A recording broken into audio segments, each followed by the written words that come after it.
vous êtes là. Aujourd'hui, nous allons parler de la Grand Place. La Grand Place est mondialement renommée pour sa richesse ornementale.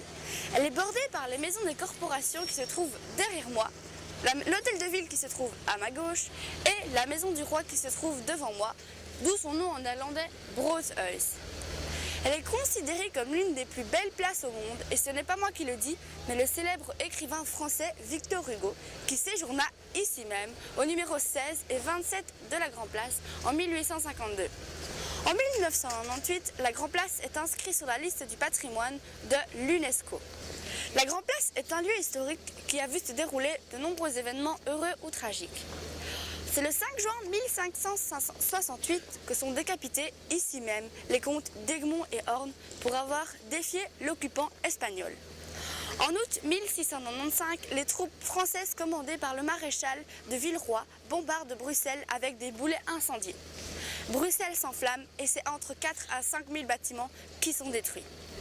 Seule la façade de la tour de l'hôtel de ville et quelques murs en pierre ont résisté à cet événement tragique.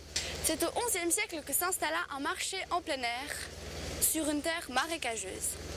À l'époque, le quartier de la Grand Place était un vaste marécage entouré de sable et de bancs. Revenons à notre marché. On l'appela finalement le Nedermecht qui signifie marché d'en bas.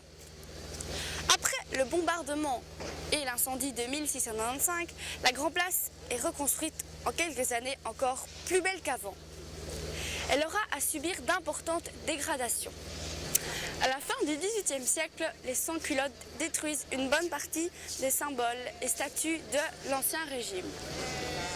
Sous l'impulsion du bourgmestre Charles Bulls, l'ensemble sera progressivement restauré ou reconstruit.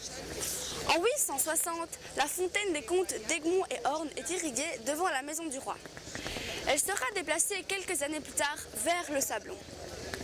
La Grand Place a gardé son nom en néerlandais Grotemarkt et Grutemet en bruxellois. L'hôtel de ville. L'hôtel de ville qui se trouve derrière moi a été construit entre 1402 et 1455. Il est le seul témoin architectural sur la place du Moyen-Âge. La tour gothique de 96 mètres, il y a un démon, il y a une statue de Saint-Michel, le patron de Bruxelles, qui terrasse le démon.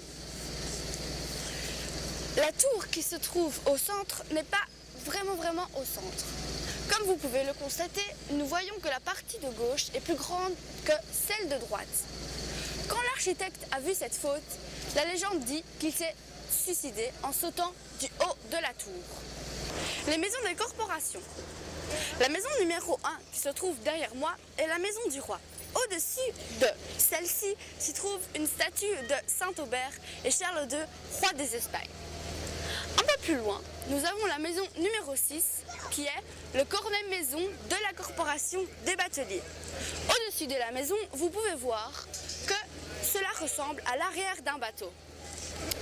Le cygne qui se trouve derrière moi est une maison bourgeoise reconstruite en 1698 après l'incendie.